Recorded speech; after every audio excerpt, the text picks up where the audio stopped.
Hello, hello, squad, folks. Today we are discussing some interesting topics. It's a family affair on the call today. Obviously, first time we're doing this.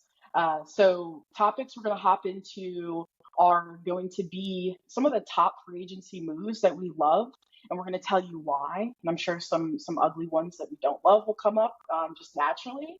And then we're also because I do have the man, the myth, and the Tampa Bay sports aficionado Tyler with me today. We are going to talk some Buccaneers free agency as well as some draft moves that we loved and really just like recap the entire cycle over the last couple of months. So, going to get pretty exciting. So Tyler, anything you want to say to introduce yourself to the people? Hey everybody, happy to be here and excited to talk some ball with y'all. So let's do it. All right, cool. So yeah, I mean, I brought Tyler on because there isn't someone who's more knowledgeable about the intricacies, the details about Tampa Bay sports. I don't know if you follow hockey a lot. I don't know if you do. I Okay, I do it figured. all. Yeah. Yeah, exactly. So, yeah, and if you guys like how things go today, yeah, I mean, there's a potential for us to obviously talk more football throughout the year, and then also, probably break down some Yankees and Rays series because that's where the family divide begins. All right, cool. So let's hop right into it. Let's talk about some of these Buccaneer um, free agent class recaps. So I'll just go ahead and start off and just kind of share my like high level thoughts. Um, Jason White does it again. This is how I feel. I love it. So I think I'll say that he will never get burned in free agency the way he did with the Michael Johnson and Chris Baker years back in The good 2014. If old you days. if you know, you know. Yeah, so I feel like he definitely doesn't get enough credit for the ways he, doesn't make mistakes twice. Um, yeah, and I feel like last year we had a really bad cap situation and he handled it really, really well. And so I think this guy is legit and I'm so glad he's ours. All right.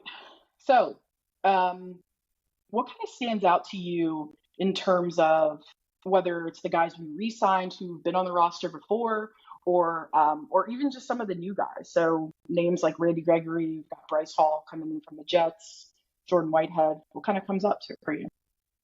So I think it's got to be the re-signings. I mean, they're not flashy and they don't necessarily make the news cycle as much as some of the other big free agent signings. But that was kind of the goal of this offseason, right? We made the playoffs last year. We were kind of on the upswing towards the end of the season, and bringing guys back like Baker and Mike who had so much success for us. Um, and then also some additions I'm sure we'll get into like uh, Jordan Whitehead. So Yeah. Yeah, well, let's, I mean, like you said, nothing flashy. I mean, there was no choice. We had to sign Baker, right? Like it's the succession plan post Brady, which honestly couldn't have went better. So let's start there. Let's start with Jordan Whitehead. I mean, absolutely love it. Never understood why he left. Definitely the defense was never the same without his physicality and his tone setting. yeah, so I think unfortunately he was one of those cap casualties for us going into 2022 with all the dead money from Brady. I know we probably wanted to keep him on, and we obviously were hurting without him with the whole Ryan Neal saga we had on the back end there last year. So yeah, one of the most physical safeties in the league. Familiar with the system, familiar playing alongside Antoine, Yeah. and actually came up with a career high 4 interceptions last year for the Jets. So we love to see that some improving defense from last year. Yeah, no, those are all good points. Like the continuity with him in Winfield is like second to none. Antoine won first team AP All Pro honors. Yeah, I mean those two are they're dynamic. I think it was really concerning the kind of like issues we had with that like revolving door, right? at the DB level in general. Did spread the snaps quite a bit with, Ryan Neal, D. Delaney, Zion McCollum. I just want to see us shore up our DBs, right? Like I feel like that was the most uncomfortable thing watching as a fan last year. Yeah, one thing I wanted to call out with Jordan as well is like I feel like in the past when he was with the Bucs, I feel like there were some injury concerns, right? Like times where he would just kind of disappear. But he played all of the starts, I believe, with the Jets last year. So in the 2 years he was there. So I think that's a really, really positive thing. Anyone else you want to bring up here on the free agency side? I did want to talk about a non-player free agency signing here with Liam Cohn, the new offensive coordinator here in Tampa Bay. So some continuity, even though it feels like we're turning over our offensive staff every year now. He did work alongside Shane Waldron in Seattle, so came from the same coaching tree as Canales, and I think that will bring a little bit of familiarity with Baker. And I do think essentially it was an addition to bring back Baker and kind of run it back with the success we had last year. So you think that was kind of like a pivotal reason for, Baker re-signing is getting someone in that same tree? I do think it helped. He was with Sean McVay as offensive coordinator when they traded for him back in 2022. So they had 5 games together, and obviously he Baker kind of showed who he was in those 5 games, I would say. So I think bringing Liam in, kind of helped. Yeah, helped us pull back Baker. Yeah, that's a great point. I mean, I think like there was that feeling for a second there when he didn't resign right away, where I was like, uh-oh, because we don't have a backup plan. We're obviously not going to be giving up draft capital, down the road to move up to the draft, even if there are guys that I did like this year, like Penix or even like Jaden Daniels, who I'm calling it out now. I think he's going to be better than Caleb Williams. Yeah, I don't know if that's a hot take. If you have anything to say about that, but yeah, so I think there's obviously the conversation about like Randy Gregory coming in. I do feel like Randy is just ultimately underperformed, especially for where he was projected coming out and being that second round pick. But in a bit of an injury history, never gonna have an issue with a guy who gets pressure the way he does. He doesn't always finish, like the sack numbers aren't always there, but I do think he's a legitimate backup behind Yaya or Tryon Shanka. Yeah, but 3.5 sacks last year. You'd like to see more, but definitely a depth piece for Todd Bowles to play with Yaya, Tryon Shanka, and then obviously Braswell from the draft and Anthony Nelson. So I know he likes to rotate in those pass rushers and then keep everyone fresh on those extended drives. Yeah, and I could really see Gregory like, late in games or late in the playoffs, right? Where it's like you kind of need a guy who's experienced and like knows how to pick his spots. And even if you get that pressure, you don't always have to get home in order to make that impact. So yeah, I don't know, I'd give that one maybe like B minus. I don't know. But I do think you could do worse in terms of depth in this league. So definitely don't hate the move. Last thing I just want to touch on in terms of like the kind of new guys who have come in. And I don't know, like I said, who you want to touch on, if you want to go into stuff about Mike or Antoine, which Levante, all that stuff. But I think with Bryce Hall coming in from the Jets, right? Like I think he's a DB, anytime you can bring in a guy who is like a high flyer from Salah's defense, right? Which is, as far as I'm concerned, top 5 last 2 years, maybe the best 2 years ago. I think it's a win. I think that it was really concerning to see our DBs kind of look lost in the sauce last year. And then ultimately, yeah, I just think it's painful heartbreaker for me. I can talk a little bit more about Mike and Levante if you want. Just some stuff I've written down. Yeah, absolutely. So obviously bringing Mike back, give the people what they want. I know Bucs fans love that. A lot of people want it to be a little bit longer, I think. 2 years, 35 guaranteed. But I think it was a good move by the front office, turning 31 before the season starts. So we got him through age 31, 32 season, and I think it'll go year by year after that if he wants to continue playing. Obviously, still working on that 1,000-yard streak up to 10 now, which is awesome for him to do that in a Bucs jersey. And yeah, really excited to watch him and Baker work again this season. Curious, just want to tap in on that. What makes you say you think it'll be kind of year to year? That's interesting. I haven't heard that yet. Just with that drop off we see like so often in receivers, 32, 33. I know like Keenan Allen and some other guys are reaching that plateau now. Devontae Adams is getting up there too, where they start pulling up with a little more, soft tissue injuries and stuff like that. So I think not committing large percentage of the cap to guys at that age is probably a smart move by the front office, regardless of, he's a Tampa legend or not. Right. Yeah. So what are your thoughts on Levante? Yeah, so Levante is kind of in that area that going year to year, 1 year deal for $10 million. Probably gonna how it's gonna be for the remainder of his career. Hopefully he stays with us as long as he's productive. I think PFF had him at a run grade of above 70 and a 65 coverage grade last year. So that's the 7th straight year he's done that, which he hasn't dropped off at all. He's unbelievable at his age and main piece of that defense. Yeah, such a great call out. Levante is kind of in like that. He's not quite as old as remember when Julius Peppers was doing it still. Like he's not quite at that age. But I mean, good old faithful. That's how it feels. I got one more re-signing. Yeah, let's go. Let's hear it. Chase McLaughlin, 3 years, $12 million. Nobody wants to talk about this one, but single season franchise record last year, 94%. Was money from 50 plus, 7 of 8. We haven't had that here in forever, and 100% on extra points. So love bringing him back. Yeah, no, I think if you're a Buccaneer fan and you're watching this, you know exactly what Tyler's talking about here. We have had second round kickers. We've had 5th round kickers who go and win Super Bowls at other places after missing 30-yarders. That's that might be the most painful thing about being a Buccaneer fan the last decade or so.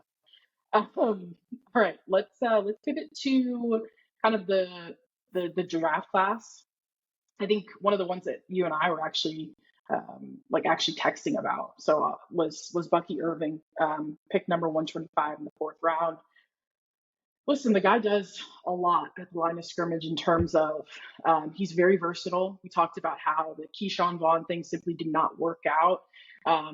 Being that 3rd round kind of versatile catching back. Love Bucky's kind of like low center of gravity. The dude is, I think he's going to be dynamic, and it's a type of player we wanted Giovanni Bernard to be. We wanted some of these other guys to be, but I actually feel pretty good about him coming in. I've got him almost at 1,600 yards from scrimmage in 2023. So love that one. That's one of the ones that sticks out to me. Yeah, running back definitely something we had to address. Worst in the league last 2 seasons. And Bucky, short area quickness, yard after catch. He'll be an awesome 3rd down back. He does have to work on the pass blocking. There's some concerns there with his size limitations. He's definitely no pile mover, which Rachaad White actually said before the draft that we don't need a short yardage back because he's that guy. So we'll find out how they fit with each other here soon, hopefully, and I'm excited to see what Bucky can do for us. Yeah, no doubt. One of the ones you kind of put on my radar, you were talking about the disrespect, was Jalen McMillan coming out of Washington, pick number 92 in the 3rd round. We decided to decline Russell Gage's option, so that was kind of a bust free agency signing for us to be kind of that underneath slot guy. And we have Godwin entering the final year of his deal, so kind of a young guy that, he played a lot in the slot, he played a lot outside, really fluid route runner. can throttle up and down really well. Not a huge yards after catch guy, so we'll see how that pans out. But we'll see who is getting those slot snaps between him and Chris coming out this year. Yeah, I'm curious, kind of where you see Trey Palmer fitting in. I will say, like in general, like for me, um, in Jason Light, we trust when it comes to wide receiver evaluations. There's really only been one that he's picked. Was it is it Tyler Johnson? Um, yeah, that's the only real player I can think of in Jason's tenure that, wide receiver position that just hasn't simply worked out. But moving forward, I think, yeah, I don't ever question a wide receiver when Jason Light takes one. He's basically a prophet at it. But yeah, curious how you feel that, Trey Palmer kind of fits into all of this. Yeah, so I think Trey is kind of that speed deep threat that I don't think necessarily these other guys quite fit that role. I think Jalen McMillan is a little bit more of a Chris Godwin type, really good hands, and he's going to get those dirty yards for you over the middle. And I think, yeah, I think Cohen probably has a plan for him, and that's a really good pick in that range due to just because he had to share the production last year with Roma Dunze and some other guys there. So just the fact that he was that productive, I'm really excited to see what he can do. Yeah, Dunze is so good. Big fan of that guy. And then so listen, the pick I love. It's boring, like you said. Nobody wants to talk about interior offensive linemen, but Graham Barton, pick number 26. I mean, I didn't necessarily think that we were going to go that direction in the first round, but absolutely love the pick. Everybody who I respect is like saying this guy's going to be a multi-time Pro Bowler. So I mean, that's what you love to hear. It's what you want. I mean, I guess he's got versatility as well to play center or guard, which we can use because that's been historically, even in the Brady years, a challenge for us. So I like that one a lot. Anything else you wanted to chat through on the on the draft class? I did want to say on Graham Barton, kind of that Ryan Jensen build, bring some nasty back to the O line. We've really missed him the last 2 years, and one of these real hardworking guys. I think he's going to be a big mover for us up front, and hopefully we can get the run game going a little bit because it has been atrocious. I mean, can we talk about that? Let's talk about that. I mean, what do you think is the reason we simply can't get it right? Right? Because Dave Canales, who's now the head coach in Carolina, good luck to him with David Tepper. You'll see plenty of content on my channel talking absolute trash about David Tepper. But so Canales was brought in specifically for that, right? And so we didn't see the return on that the way we had hoped. I think to the eyes, it wasn't nearly as bad as the year before. But curious what you think is, what do you think is the catalyst to get it going, and why do you think it's kind of gone wrong so far? Well, I think two brutal breaks for us was the Ryan Jensen injury, obviously, and the Marpet kind of surprise retirement. Kind of left a major hole in the interior of that O line. That seems to be the struggle for us, just getting any kind of push. I'd have to look up the numbers on it, but we're getting hit in the backfield a lot. Those yards before contact metrics are so low for them, and in a lot of plays, Rashad really just doesn't have a chance. He's getting contact at the line almost every play. So the answer for it would be picks like Graham Barton, guys that can move dudes. So I love that pick in the first, even though it could be seen as kind of safe. Yeah, no, it's true. I mean, we also picked up a guard in the 6th round. I mean, who's extremely reliable. He's got 55 collegiate starts. He's got 53 at right guard, excuse me. So, yeah, I think this front office continues to do a really good job of doubling and sometimes tripling down on the things that really hurt us last year. And which is why at the top of the episode, I talked about, Jason Light and giving him all the credit, because I don't think that nationwide he's in the conversation for having some of the best draft classes and for having some of the best, free agency signings, because what we see is kind of the antithesis with the Falcons, right, where their GM did not marry the future, the present, or their going and giving guy $100 million guaranteed, and then going and picking a quarterback. So yeah, love that guy. Hopefully he's watching, Jason Light. Anyway, so I think really, is there anything else you wanted to chat through on the Buccaneer side? Because I think we can wrap up actually with the free agent signings. So what are your thoughts? I mean, something I did want to say was offensive line, going 2 picks offensive line. It's another in Light we trust moment, just because he's had so many home runs here with Marpet pulling from D3 and Tristan Wirfs obviously just being the best tackle in that draft by a mile. Yeah. But yeah, Elijah Klein late in the draft, he's run heavy scheme there at UTEP, and I think he allowed 1 sack all of last year. So hopefully another line mover for us to pair with Barton. Yeah, that's another good point in terms of White's ability to grab these like in the cut linemen, right? Like on the offensive side of the ball. It's a good point. I mean, if you didn't know, of course, if you don't remember, Ali Marpet, Hobart College in upstate New York. When that pick came through, I was confused, but turns out this guy just one of the best guards for his entire time with the Bucs. So miss him a lot, that's for sure. And Cody Mock, he didn't have a stellar first year, but I think he could be a productive starter for us there at guard. Awesome.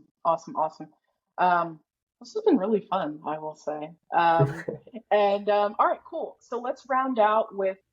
Originally, we were going to give you 10 free agent signings that we loved, but looks like right now, since we both have jobs, we haven't been able to give 100% of the structure that we promised necessarily, but or plan to. But yeah, so I think this isn't very earth shattering, but I'll give the Derrick Henry one a try in a second here. If you want to go first, if you have someone in mind you want to bring up. I'll talk about Danielle Hunter. Houston Texans going to get Danielle Hunter, 16.5 sacks last year. He was awesome, and fitting him into D'Amico's defense. That's to pair him with Will Anderson. It's going to be a formidable duo up front there for Houston, and they seem to be building something. Yeah. You like them to be the favorites behind the Chiefs? I wouldn't say all that. I'm curious to see how CJ Stroud's looking year 2, but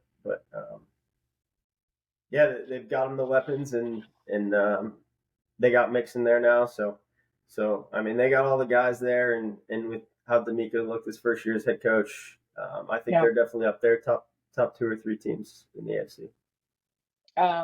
Yeah, so I think for me, I am willing to go that far. I think CJ he's special. Like, never see anything really like it. It's just his abilities jump off the screen to me, and I cannot believe they turned it around in that chaotic of a franchise. So I think it's a 4-team race in the AFC. Obviously, Chiefs. I don't think the Bills are involved at all. I think it's the Chiefs, the Texans, Bengals, and then Baltimore. So I guess we'll see how that plays out. So you love the Danielle Hunter signing, such a good one. That guy is a beast. He's an absolute beast. All right, so Derrick Henry. I understand this is going to be covered a lot. I think if you've been watching the channel, what you've seen is the video of how Baltimore completely blew it against the Chiefs. And I think a lot of it had to do with Lamar being frazzled, right? Or trying to be, play into, try to be the man, right? When he doesn't think about those things, when he just plays his game, it comes off so incredibly natural. But you could see him forcing things. You could see how uncomfortable he was. And so I think, not only do you bring in Derrick Henry's physical ability, right? So you bring out this like ridiculous, guy who's nobody's going to want to tackle. Like playing Baltimore on week 4, in the season is just not going to feel fun for your secondary. If you thought it was bad last year, just wait until that guy puts on a Baltimore uniform. But I think when you start to think about the playoffs of the Ravens, like they're obviously an incredible regular season team, but what Derrick Henry allows you to do is to slow the pace of the game down. And that's why I like the move. It's not just, okay, this guy is a bruiser and that he's honestly pretty durable for the most part for the, most of his career. He's got playoff experience. Like all of that stuff matters. But I think the thing that probably matters the most is his ability to just be reliable. And I honestly feel like you just cannot give Patrick Mahomes time. Like that's really it feels like the only way to beat him. And so I love that move for a lot of reasons, which I just obviously mentioned. But yeah, I think it'll give Lamar a little bit more confidence and allow him to just kind of slow his breath down in those big moments because you can tell he wants to be, in the conversation for, in the same conversation that Patrick is, as far as I'm concerned. Yeah, the Ravens feel like one of those teams that are on the 1 yard line every time you look up, and they're pounding one in, and they're always playing ahead of the sticks. So third and short, how can you beat that guy with that nasty O line they have and that great run scheme they have? So yeah, I think that's going to be a really really happy marriage there in Baltimore. Yeah, yeah. I'm curious what who else kind of comes to mind. You had some really great things when we were talking about it. So I'm curious who else kind of stands out to you free agency wise. So one more I had was Christian Wilkins going to the Las Vegas Raiders. I'm not fully sure what to expect from the Raiders from last year with the Josh McDaniels era coming to a close, but Antonio Pierce did a great job there last year. The players wanted him back, and they got him back. So they went out and got Christian Wilkins to add a little bit of nasty to that D line and pair him with Max Crosby.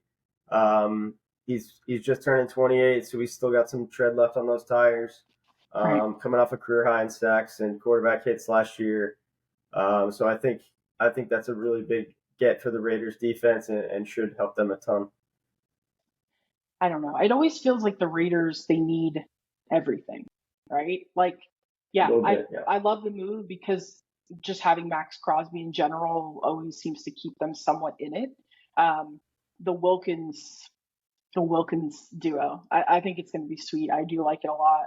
Curious, what do you feel like the Raiders need to do in order to kind of like take the next step? I mean, outside of the standard quarterback, Gardner Minshew and taking you to the top. So. Yeah, I'm not totally sold on the Gardner Minshew. I think that's kind of a bridge quarterback situation. But Yeah. Once again, it's one of these teams stuck in that range where you're not ever picking high enough to get a top quarterback, and they can't. Who are you going to get that's available when Baker Mayfield ends up getting snatched up by his current team, and what are you going to do? Sign Kirk Cousins at age 36, coming off a major injury. So I do think they're kind of a little bit stuck here. Yeah, I don't know the answer for them. I don't. Yeah, no, I mean, this is all good points. I think so in terms of other kind of signings that I do see like some overlap in is that I actually liked, right? I've made a video on how I think Russell Wilson will fit perfectly with Mike Tomlin personality wise, which is the opposite of what happened with Sean Payton. Mike Tomlin's going to actually want Russell Wilson in the building, which I think makes apparently a big difference. And I also liked the Kirk Cousins signing before everything happened with the Penix situation, not because I'm a believer in 36-year-old, often injured quarterbacks, but because of simply how bad Atlanta was last year. Like they simply were just like, we have to get a grown up in the room. We've got to get a guy who can actually run our offense. And over time, I've come to really respect Kirk Cousins' game. Obviously, this being a Buccaneer conversation, I don't think that makes them the favorites in the division. I don't think that's biased, but it's the same conversation we had last year, right? Nobody wanted to pick the Buccaneers as the best team in that division. People were saying the Saints. I mean, it's just completely disgusting. That was disgusting. As the kids say, nasty work. So, yeah, I just think, closing up on the Russell Wilson thing is just like major improvement at the position. Kenny Pickett was so bad, right? Just in that conversation for guys who were it's just really difficult to watch. Yeah, and I think also the contract they got him at, him and Patrick Queen, right? They got really, really good contracts for both of those guys. So I think those are kind of the closing thoughts for me. Like Patrick Queen as well on the Steelers, natural fit. He's a leader. Shocking that Baltimore would even let him walk away in the division. But yeah, I mean, he shores up that. Patrick kind of shores up that often depleted position that they've had. Yeah, so love it. Love a new love some of those moves. Definitely don't Yeah, like the Kirk Cousins thing I anymore. I like the Patrick Queen call out. That with that rise of Highsmith there with T.J. Watt on the other side. I mean, their pass rush is nasty, so that should be a classic Steelers defense once again. But I was wondering your thoughts on Justin Fields. Do you think he's going to push Russell to be better, or that's kind of a new situation for Russell Wilson? We haven't seen him in a situation like that before, and he did get beat out by Jarrett Stidham towards the end of last year. So I was wondering if you think Justin Fields is a good thing for Russell Wilson. Well, that's a great question. It is a new situation for Russell, right? Like he's never really had an understudy who's like. I honestly don't think Justin's a threat to Russell, right? Like I'm not saying that I think Russell Wilson is like some world beater, but I think Justin Fields, the way that he actually sees the field, I think is just as poor as Zach Wilson, right? And at least Russell Wilson, he is giving you, at least he can, he can see, maybe he can't see over his offensive lineman in the center of the field, but I do think he gives you quite a bit of, deep ball accuracy and those kind of outside areas. But yeah, the Justin Fields, I was confused. With the signing. I think I'm still a little confused because Justin only has 1 year before he's got to do the 5th-year option, or this might even be his 5th-year option year. So I just don't feel like it's a factor. It feels like a non-factor to me. But I mean, do you agree? I mean, do you have like a strong feeling on that? No, I the one thing I do know for a fact, if Russell Wilson looks at all like he did last year, we likely will see Justin Fields this year. So yeah, You don't that would be think? my only Listen, take come on on. that. I mean, come on. The first 2 years ago with Russell, that was the worst fall off I've probably ever seen in sports. Like It was shocking. it was, and so I think you need to be fair here to Russell Wilson. Like he played a lot better last year. I'm not saying, like I said, he's not a top 10 guy, but I think it's good. I mean, decent, an improvement over Kenny Pickett, which is what matters. And he's cheap. I don't know. We gotta agree to disagree, I guess. But no, you're right. Justin will be on the field. I mean, they wouldn't have made that move, right, if they didn't think that there was a chance. But that situation feels just as confusing to me as, excuse me, as Trey Lance with the Cowboys. Like what are we doing here? It's like feels like these guys like they come into the league and like their careers just careers like somewhat ruined. Not that Justin's kind of earned that. I'll be honest. I mean, he's earned that, but yeah, it's same thing with Penix. Sit to 4 to 5 years. I mean, what are we talking about? It's just Yeah, he'll get his first chance at age 29 or whatever it's going to be. So I don't know if that's been a formula for success in the past. So we'll see. Everyone wants to bring up Jordan Love, but didn't he come into the league at like 22 or something like Yeah. that? So, all right, well, I think this. Wow, do you see the Brady jersey? I feel like this was a very successful first run for us. Looking forward to the next time, maybe. Anything else you want to say on the way out before we dip? I don't think so. I'm excited for NFL time. It was fun to dive back into it. I've been buried in a million other sports, so yeah, excited for some football, and hope to come back and talk again soon. All right, cool. We'll see you next time, everybody. Appreciate you stopping.